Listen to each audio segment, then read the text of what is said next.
Out here, Normieville. You can see the crib from here actually. Pretty nice.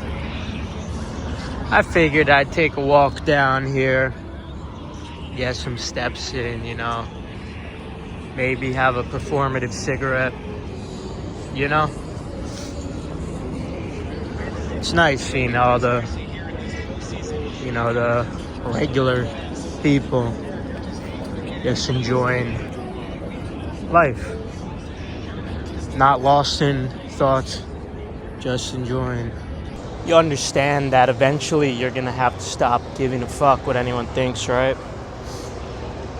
You're gonna have to accept that there's some unchangeables, you can't keep coping forever, right? There's some shit that the looks maxers are gonna keep telling you to keep coping and all, but there's some shit that you're not gonna be able to change, and most of that shit is what actually fucking matters. So you're gonna have to make the decision if you're gonna keep coping in delusion and allow it to hinder your quality of life, or instead you're gonna accept reality for how it is, and that a lot of this shit, well, yes, you could of course do things, like lose weight. You can, get tan, all these basics, right? They'll move the needle if you're on the far end of the spectrum. If you're fat and you lose weight, that's obviously going to be good. I'm not encouraging you don't do those things, obviously, but eventually there's going to be a point of diminishing returns where you're going to have to accept that there's nothing you're going to be able to do. You're just going to have to accept your position in life. Hence, I always say, live congruent to your biology, embrace who you are. It goes in a circle, right? It goes back to the old turbo normie advice of just be yourself, bro. But don't worry, this wasn't all just a whole fucking waste of your time. Learning about all this neurodivergent autistic shit. It wasn't a complete waste of time, actually, because in order to be yourself, in order to actually be congruent with your own genetics and your biology, you do need to understand these dark truths. Well, they don't have to be dark. They're only dark if you perceive them as dark. Really, everything just is. Nature, it just is. There's no good or bad. Like the spider isn't good or bad because it eats the fly. It just is.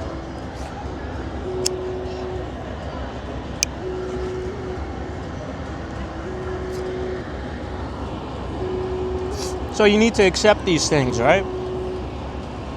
And you need to accept that a lot of it is going to be out of your control. And it's not an easy thing to accept. It's not an easy pill to swallow. And that's why the whole fucking community is split into two right now. It's like we're on the brink of civil war right now, essentially.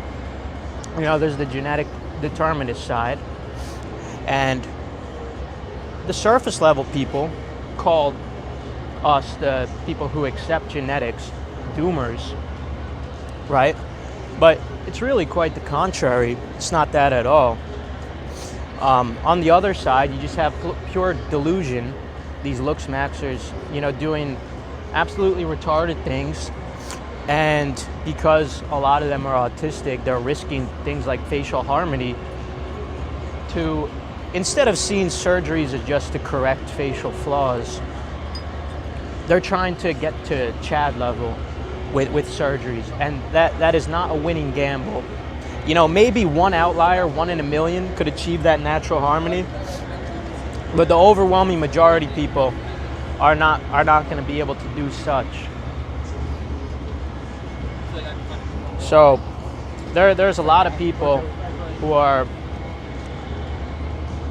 doing a lot of these things, exerting a lot of their fucking energy because they think that it's going to move the needle. They think it's going to fucking change something. But it's really just wasting their time. And it's hindering their mental health too. It's fucking with their whole life.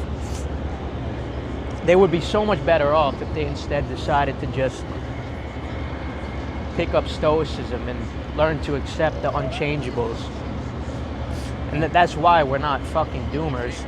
We're accepting the fact that there's shit in your life that you're not going to be able to fucking change. We're the strong ones. The weak ones are the ones who are coping. The weak ones are the ones who are still coping and not accepting their reality. If you're on the side of accepting your genetics, that's strong. You need to be strong in order to do that. But most of these people are coping because they're not strong, they're weak.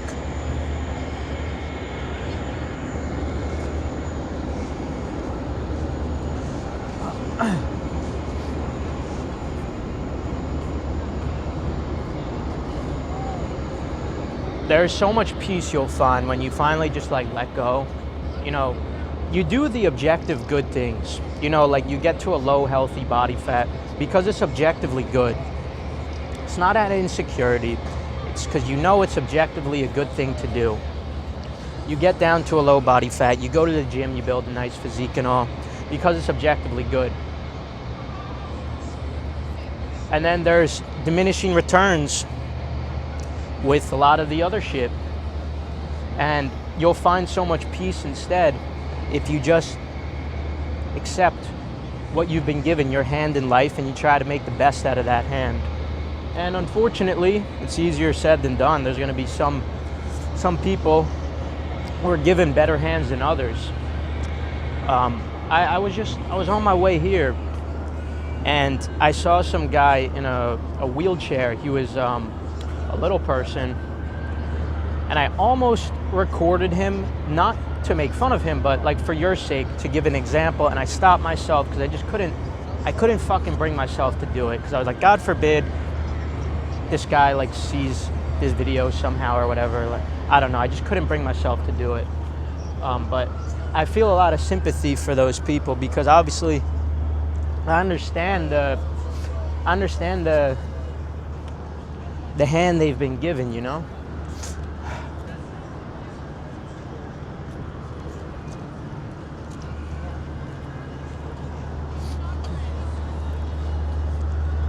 And it's terrible when you see people who don't understand, people who like gaslight these guys. People who say like, oh, it's like, you're not ugly, you know, you're ugly on the inside. Like, it's your fault. It's your fault, you know, you're dealing with all these problems. And that gaslighting is the worst part of it all. At the very least, what you could do to a sub 5 is acknowledge his difficulties, acknowledge their struggles. You know, suicide is an interesting thing because it's kind of a spontaneous thing, you know? Like, you don't just...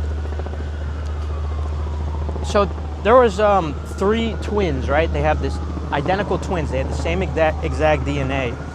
And you would think that if one committed suicide, well, then the others are predisposed to committing suicide eventually as well. Actually, only one of them did. The others did end up very depressed, though, as well. So all 3 of them were predisposed to depression, but only one of them actually acted on the suicide. And that's because suicide is a sort of spontaneous thing. But in the same manner, it works in the opposite way. Someone could be spontaneously convinced to not commit suicide. Like, they could be on a bridge about to jump, and literally just someone smiling at them could completely change their decision to do so. Like, that little thing right there. And so, like, all you have to do to potentially save somebody's life, just be a decent fucking person to them, you know? Just be, like, have humility and show them some respect, and don't be a complete dickhead to them. And don't gaslight all their fucking issues.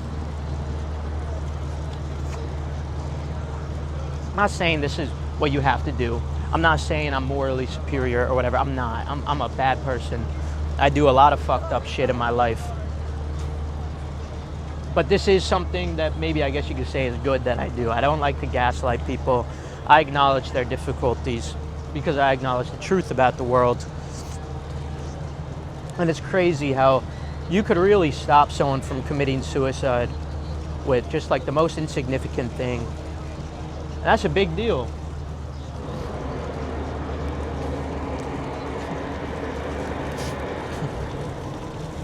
This is interesting. Big ass boat bogging the shit out of me. Great.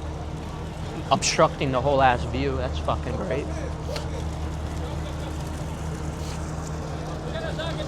All right.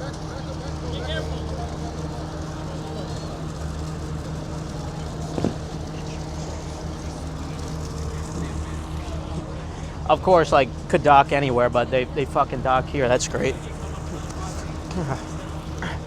And now my train of thought is completely fucking gone. I don't know what we were talking about, though. Something. You guys need help? Yeah, if you can help, that'd be nice. Yeah. You want help? Yeah, you want to throw the rope? Just throw it over here. I'll put it on this thing. Yeah. No, wait. No, it's all right. It's on. It's not on. Other side, it was on. No, it wasn't on. Bro, you pulled it. Wait. Yeah, it's all right. All right, you're good. Thank you.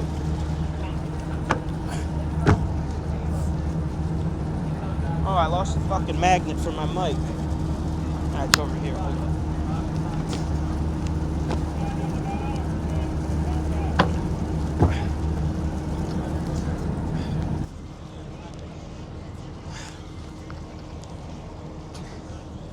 Thank God I was done with the fucking cigarette too, because that would have agitated me. I've been in a calorie deficit for quite a while now. So, you know, the littlest fucking things are gonna spike your cortisol.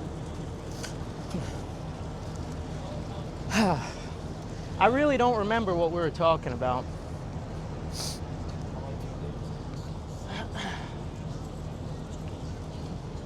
I think the main point of this whole video, though, is just like start being okay with accepting things how they are, and stop giving a fuck what anyone thinks about you. Remember, do the objectively good things in life. There's objective good and bad. You know, it's not out of insecurity. You know, there's objective good things and bad things. Do those things, yes, absolutely. You know, don't just accept that you're balding, for example. You know, we have scientific advancement. We have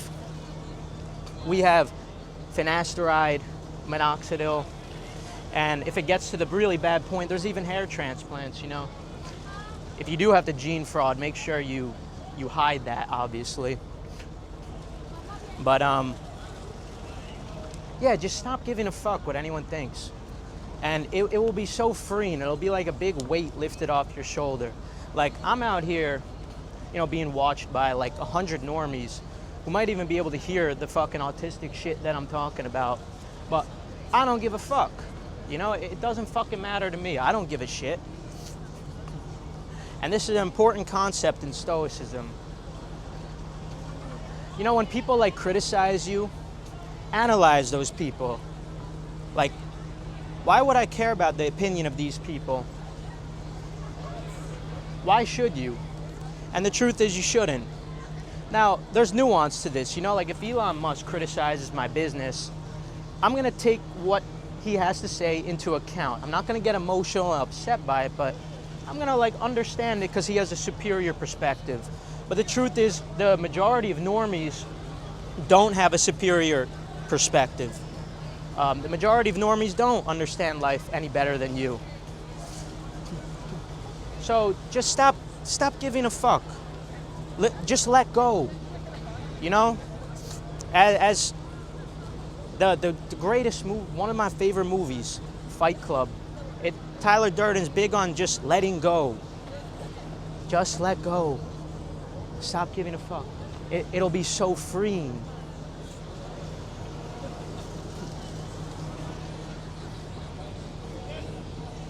All right, I think that's about it. I don't really know what more I could say to convince you that that's the ideal way to live, but yeah, you know, that's how it goes.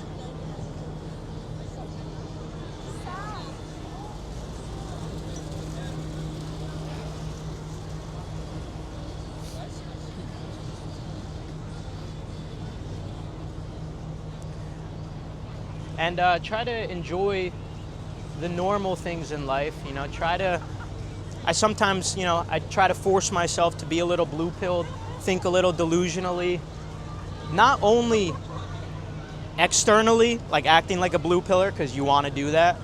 It's objectively good to act like a blue pillar and normal and not fucking autistic and neurodivergent like this, but also internally. And retard maxing is a great crutch for this as well. You know, it's okay to try to manipulate your mentality a little bit and adopt some of these retarded heebie-jeebie nonsense mindsets. And they're just going to allow you to live a much happier life. But this is, of course, after you do the objective good things for your life. You do the objective good things and you maintain those things, and then you let go. You let go. You accept that there's going to be some unchangeable things. I really want to help a lot of you guys. It's a tricky thing. It really is.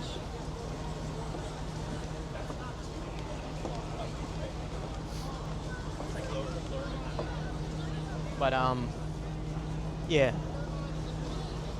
I'm enjoying my dinner now. I'm gonna go have some dinner, but I'll show you where I'm recording. We're out here in Turbo Normieville.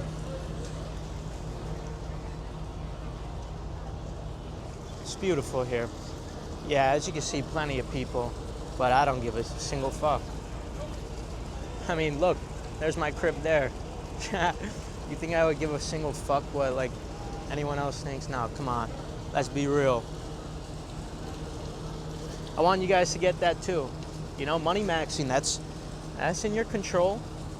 Well, nothing's in your control, but you know, let's pretend this video is an environmental factor that's going to influence you to do the right things in life and get up there. All right, that's it. This place is sick. Wow.